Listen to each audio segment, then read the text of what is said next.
The day I turned 72, my own children asked me to leave my birthday party. Not after it ended, not because I was feeling sick, not because of an emergency. They asked me to leave while everyone else stayed. If you had been standing in my living room that evening, you probably would have thought my family no longer wanted me around. For a while, I believed that too. What I didn't know was that the reason had nothing to do with rejection.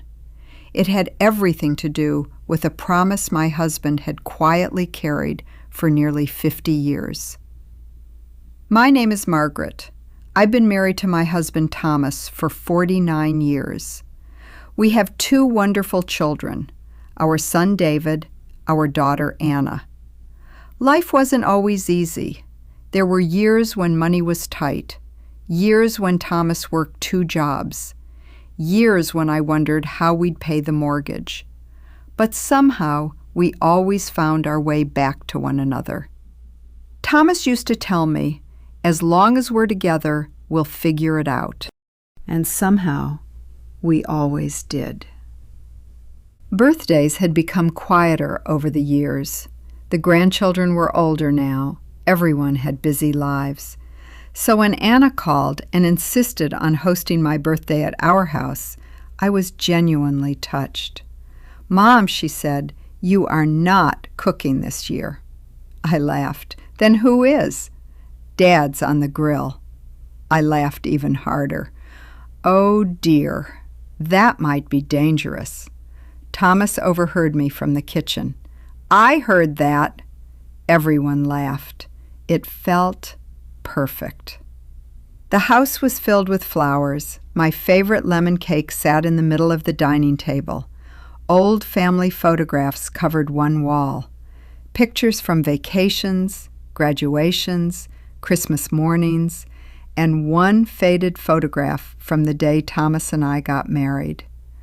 I remember looking around that evening and thinking, how lucky am I? Not everyone gets to grow old, surrounded by love. Dinner was wonderful. David kept making everyone laugh. Anna had somehow managed to cook every one of my favorite dishes. Even Thomas, who usually disappeared whenever guests came over, stayed at the table the entire evening. Something about that should have seemed unusual, but I didn't notice. Not yet. After dessert, David stood up and gently tapped his glass with a spoon. "I'd like everyone's attention for just a moment." I smiled. "Here comes the birthday speech." He looked at Anna, then at Dad, finally at me. "Mom, can we ask you for one small favor?" I laughed. "Of course, anything." He hesitated, then quietly said, "Could you leave the house for about an hour?" The room became completely silent. I blinked. "I'm sorry." "What?" Anna stepped forward. "It's only for a little while." I looked from one face to another. Nobody smiled. Nobody laughed. This wasn't a joke. I looked at Thomas. Surely he would stop this.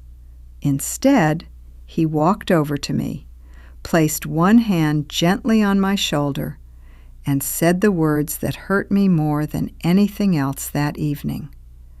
"Please trust us." Trust us? For what? It was my birthday, my house, my family. Why was I the only one being asked to leave? "I don't understand." David swallowed hard. "We can't explain right now, but we promise you'll understand later." Those words didn't comfort me. They only made everything worse. Anna quietly handed me my coat. "I packed a small bag for you." I stared at it in disbelief. She had packed a bag. That meant they had planned this for days, maybe weeks, without telling me. I slowly put on my coat. No one tried to stop me. No one changed their mind. As I reached the front door, I turned around one last time. Thomas was standing exactly where I'd left him. For almost 50 years, he had always walked beside me. This time, he stayed behind.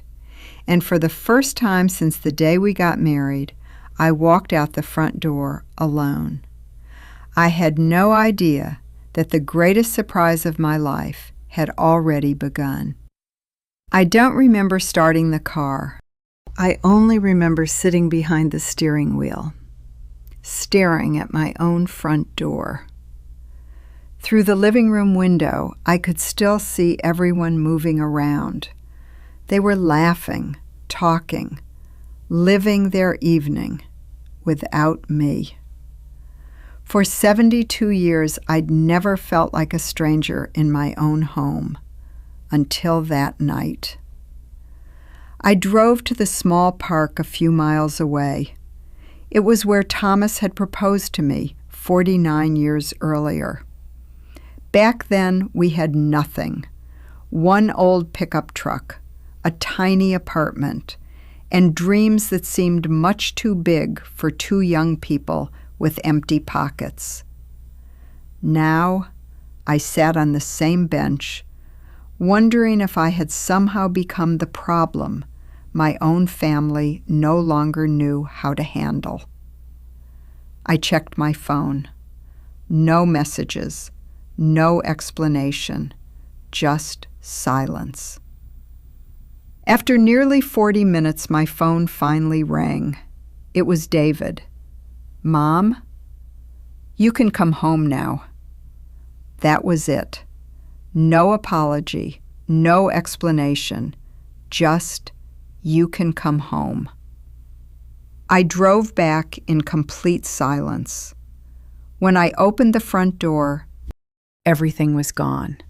The balloons, the flowers, even the birthday cake. The dining table had been cleared. The house looked almost exactly as it had that morning, as if my birthday had never happened. Anna hugged me. "Happy birthday, Mom." I stood there confused. "That's it?" She looked at David, then at Dad, finally back at me. Thomas kissed my forehead. "We'll explain soon." Soon. Everyone kept saying soon, but nobody ever said when. The next morning, I woke up hoping the strange feeling would disappear. It didn't. Thomas was already dressed, much earlier than usual. "You going somewhere?" He looked almost startled. "Oh, just running an errand." "What kind of errand?" He smiled. "Nothing exciting." Then he left before finishing his coffee. Thomas never left coffee unfinished. Never. Over the next few days, little things started happening, things I couldn't explain. Thomas was constantly making phone calls in another room. Whenever I walked in, he ended the conversation. David stopped by twice without telling me. Both times he and Thomas disappeared into the garage. Anna visited one afternoon carrying several large envelopes. She quickly hid them under her jacket when she saw me. Every conversation seemed to stop the moment I entered the room. At first I told myself I was imagining things, but then I noticed something impossible to ignore. Thomas's old blue Mustang was gone. He'd owned that car for 32 years.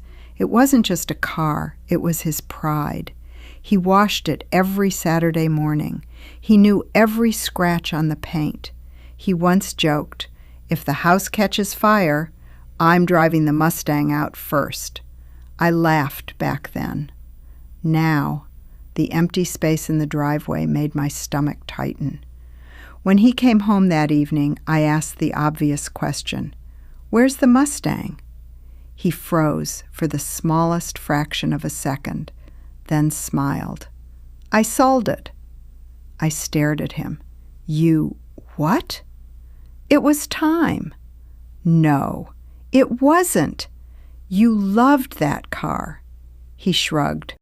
"It's just a car." No, something was wrong. Thomas had never called that Mustang just a car.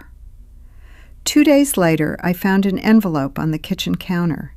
It had accidentally slipped halfway out of one of Thomas's folders. I wasn't trying to snoop. I simply reached over to put it back.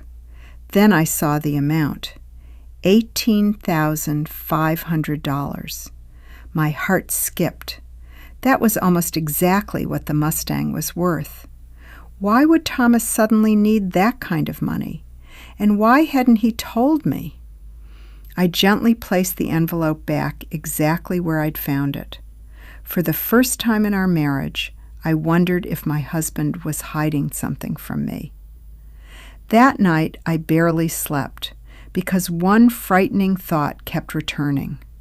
What if asking me to leave my own birthday party was only the beginning? I had no idea that the answer was waiting inside the one room of our house I hadn't entered in years. The room Thomas and I rarely entered anymore was the attic. It was where life collected. Old Christmas decorations, boxes of children's drawings, our wedding albums, and things we always promised we'd organize someday. That afternoon, I climbed the narrow wooden stairs looking for an old photo frame. Or at least, that's what I told myself. The truth was different.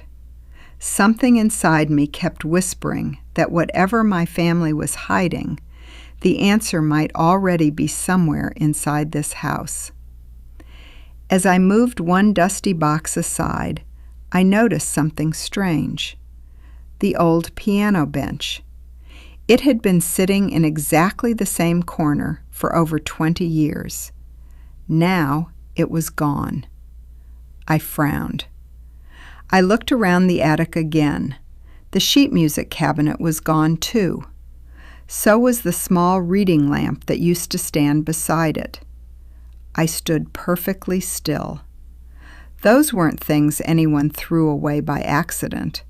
Someone had moved them. Recently. I came back downstairs just as Thomas walked through the front door. He looked surprised to see me. "You've been in the attic?" I nodded. "Where's my piano bench?" For a brief second, he didn't answer. Then he smiled. "It was old. I donated it." I stared at him. "You donated it?" "Yes." "Without asking me?" He looked away. "It was just taking up space." Just taking up space? I felt something tighten inside my chest. That bench had belonged to my father. He had built it with his own hands when I was 19. Thomas knew that. He had known it for nearly 50 years. Yet somehow he was calling it just taking up space. I didn't believe him, not for a second. That evening, I opened the hall closet looking for a flashlight. Instead, I found something else. Thomas's old concert suit, the charcoal gray one, the suit he only wore to weddings, funerals, or very special occasions. It wasn't hanging where it always had. It had been freshly dry cleaned. The plastic cover was still on it. A receipt was pinned to the sleeve. Yesterday's date. My heart began beating faster. Where exactly was my husband planning to wear a formal suit, and why didn't I know about it? The next morning, Anna invited me to lunch. At first, everything felt normal. We talked about Noah, her youngest son, about gardening, about the weather. Then, in the middle of the conversation, her phone buzzed. She looked down. Her eyes widened. Before she could stop herself, I saw the message. The piano arrives at 3 o'clock. She immediately turned the phone over. Too late. "The piano?" I asked quietly. She forced a smile. "Oh, it isn't what you think." "What do I think?" She laughed nervously. "I can't tell you." There it was again, the same sentence, the same secret, the same walls between us. I quietly pushed my plate away. I'm tired of everyone treating me like I'm the only person who isn't allowed to know what's happening.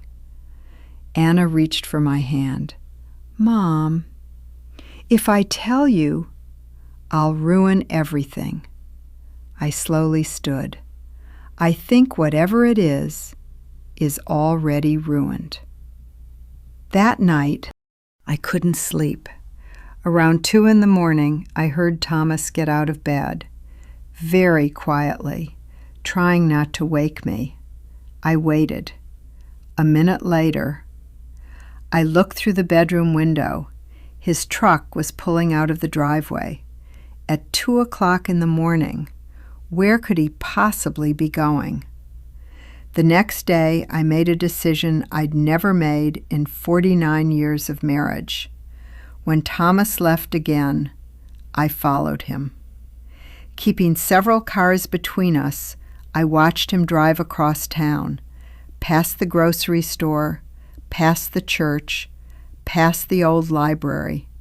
Finally, he turned into a place I hadn't visited in almost 50 years, the old Riverside Concert Hall. I parked across the street, confused.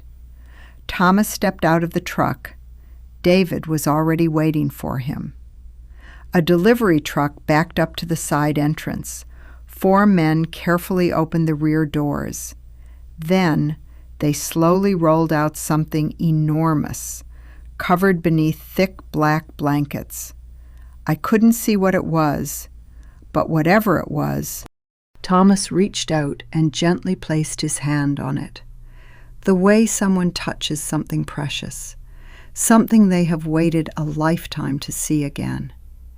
And for reasons I couldn't explain, I suddenly felt tears filling my eyes. I stayed in my car until everyone had gone inside. For several minutes, I simply stared at the entrance of Riverside Concert Hall. The last time I'd walked through those doors, I was 23 years old. I still remembered the sound of the applause, the bright stage lights, the excitement, the fear. Back then, I believed music would be my entire life. Then life happened. Thomas and I got married. David was born. A few years later, Anna arrived. Money became tight. Lessons became diapers. Concerts became grocery lists. Dreams became responsibilities. I never regretted raising my children, not once. But somewhere along the way, I quietly packed away a part of myself and never opened it again. As I watched from across the street, the movers carefully removed the thick blankets. My breath caught. It wasn't just any piano. It was a grand piano, beautiful, black. Its polished surface reflected the afternoon sun. Thomas walked toward it slowly, almost reverently. He ran his hand across the lid, just for a moment, like he was greeting an old friend. David said something. Thomas smiled. Then, to my complete surprise, he looked directly across the street, toward my car. For one terrifying second, I thought he'd seen me. Instead, he simply looked up at the old theater. His eyes were full of something I'd never seen before: relief. I drove home before they finished unloading. The entire way back, one question echoed in my mind. What did a grand piano have to do with me? I hadn't played in almost 50 years. My fingers were stiff. I'd forgotten most of the pieces I once knew by heart. Surely they couldn't expect. No, That was impossible. That evening, Thomas came home later than usual. He looked exhausted. His shirt was covered in dust. His hands were scraped. "What happened?" He smiled. "Long day." I noticed a fresh cut across his knuckles. "You hurt yourself." "It's nothing." I gently took his hand. It wasn't nothing. He'd been lifting something heavy, very heavy. For a brief moment, I wanted to tell him I'd followed him, that I'd seen the piano, but something stopped me. Maybe curiosity, maybe fear. So instead, I simply bandaged his hand. The following morning, there was a knock at the front door. It was David. "Dad, I need your help." Thomas grabbed his jacket. As they walked toward the truck, I called after them. "Will you be home for dinner?" Thomas turned around. "I promise." Then he hesitated, walked back toward me, kissed my forehead, and quietly said, "Just one more day." One more day. Those words stayed with me long after the truck disappeared down the street. Late the next afternoon, Anna called. "Mom, can you be ready by 6? "For what?" "Just trust me." I almost laughed. Trust. Everyone wanted my trust. Nobody wanted to tell me the truth. Still, something in her voice had changed. She sounded emotional, almost ready to cry. At exactly 6 o'clock, David pulled into the driveway. He stepped out of the car wearing a dark suit, the same suit he'd worn at his wedding. Anna arrived moments later. She was dressed beautifully. Thomas came downstairs, wearing the charcoal gray suit I'd found in the closet. He smiled when he saw me. "You look beautiful." I looked down at my navy blue dress. "The one you bought me for my 70th birthday?" He nodded. "I hoped you'd wear it." I looked around. Everyone was dressed as though they were going to a concert, or giving one. My heart started beating faster. Thomas held out his hand. "For 49 years, I've asked you to trust me." He smiled softly. "I'm asking one more time." I slipped my hand into his. We drove across town in complete silence. When the car finally stopped, I looked through the window. The glowing sign above the entrance took my breath away. Riverside Concert Hall. I turned toward Thomas, barely able to speak. "Why are we here?" Instead of answering, he opened my door, took my hand, and led me inside. The moment I stepped into the lobby, I stopped breathing. Everything looked exactly as I remembered. The marble floors, the crystal chandeliers, even the old wooden staircase was still there. 49 years disappeared in an instant. I wasn't 72 anymore. I was 23, a young woman who believed the world was waiting for her. Thomas gently squeezed my hand. "You remember." I nodded. I remember everything. He led me toward the stage entrance. Every step made my heart beat faster. I could hear voices behind the curtain. Then, music. Someone was tuning a piano. I froze. "No." Thomas smiled. "Oh, yes." Before I could ask another question, David slowly pulled back the heavy stage curtain. The lights came on. I gasped. Standing in the center of the stage was a magnificent black grand piano, the same one I had seen from across the street. Only now I noticed something else. The piano bench. My father's piano bench. The one Thomas claimed he had donated. He hadn't. He had restored it. Every scratch was gone. The wood shone as though it had just been built. I covered my mouth. "You lied to me." Thomas smiled. "I did. And I've never felt worse about lying." A small laugh escaped through my tears. Then I looked out into the audience. I thought the hall would be empty. It wasn't. The first few rows were filled, not with strangers, with people from my life, former neighbors, old friends, my music teacher's daughter, women I hadn't seen in 30 years. Then I saw someone who made my knees weak. Mrs. Eleanor Brooks, my piano teacher, 93 years old, sitting in the front row. She slowly stood, using her cane. Then she smiled.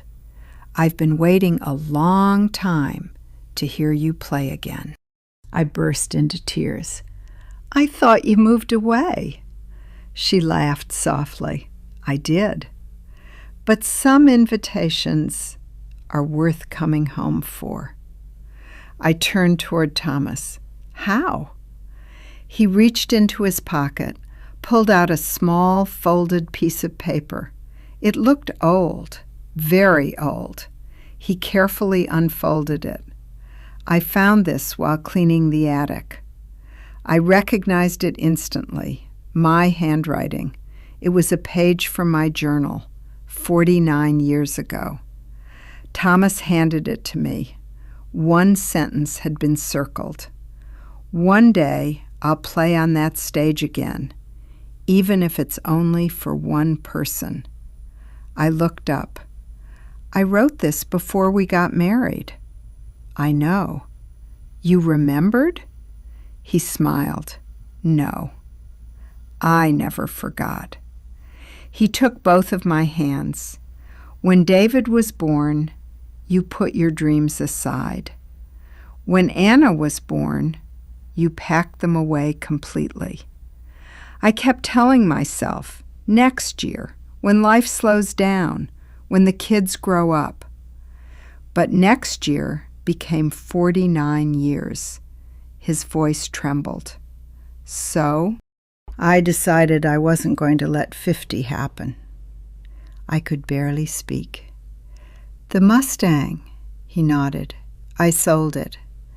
The money went to restoring the piano and renting the hall and bringing everyone here." I looked around again. Every single detail suddenly made sense. The birthday party, being asked to leave, the whispered conversations, the late-night trips, the missing piano bench, everything. Thomas smiled through tears. "I'm sorry we hurt you. It was the only way to keep the surprise." I shook my head. "No, you didn't ruin my birthday." I looked at the stage, then back at the man I'd loved for almost half a century. "You gave me something I thought I'd lost forever." Thomas kissed my forehead, then quietly whispered, "There's just one thing left." He turned toward the piano and gently pulled the bench back, waiting for me to sit down. For a long moment, I couldn't move. The grand piano stood in the center of the stage, waiting, just as it had all those years ago. I slowly walked toward it. Every step felt unreal. When I reached the bench, I gently ran my fingers across the polished wood. Then I smiled. "Dad built this." Thomas nodded. "I know. I wanted you to have every part of your dream back." I sat down. The theater became completely silent. I looked at my hands. Hands that had packed school lunches, held sick children through long nights, folded thousands of loads of laundry, comforted broken hearts, built a home. Hands that hadn't touched a concert piano in nearly 50 years. For a second, I was afraid. What if I'd forgotten everything? Then I heard a familiar voice from the front row. Mrs. Brooks smiled at me. "Margaret?" Music never forgets. I placed my fingers on the keys. The first note echoed through the theater. Soft, uncertain. Then another, and another. Slowly, my hands remembered what my mind believed was gone. The melody grew stronger, warmer. By the middle of the piece, I wasn't thinking anymore. I was simply playing. When the final note faded, the silence lasted only a heartbeat. Then the entire theater rose to its feet. The applause seemed endless. I looked into the audience. David was crying without trying to hide it. Anna was holding Thomas's hand. Mrs. Brooks was smiling through tears. And Thomas? He wasn't looking at the stage. He was looking at me, with exactly the same expression he wore on our wedding day: pride, love, and quiet certainty. After the applause finally settled, I walked off the stage and wrapped my arms around him. "I thought you all wanted me gone." His eyes filled with tears. "Oh, Margaret, we only asked you to leave so we could bring you back." I laughed through my tears. "You frightened me." "I know. I'm sorry." He gently brushed a tear from my cheek. "But if I'd told you, you would have guessed," I smiled. "You're right. I would have." On the drive home, neither of us spoke very much. We didn't need to. Some moments are too full for words. As we pulled into the driveway, I looked at our little house, the place where we'd raised our children, where we'd worried about bills, celebrated birthdays, argued, forgiven, loved. I realized something that night. For months, I'd believed my family had asked me to leave because I no longer mattered. The truth was the exact opposite. They asked me to leave because they had spent months creating a gift too beautiful to risk ruining. A few days later, I found the birthday card Thomas had slipped into my purse. I must have overlooked it in all the excitement. Inside, there was only one sentence: "You spent 49 years making our dreams possible. It was finally time for us to make one of yours come true." I still keep that card inside my piano bench. Not because I need to remember the concert. I'll never forget that night. I keep it there because life has a quiet way of convincing us that some dreams expire with age. They don't. Sometimes they're simply waiting for the people who love us enough to bring them back. And every time I sit down at that piano now, I remember something else. The worst moment of my 72nd birthday was never the moment my family asked me to leave. It was the moment I believed they no longer loved me. The happiest moment was discovering they loved me far more than I'd ever imagined.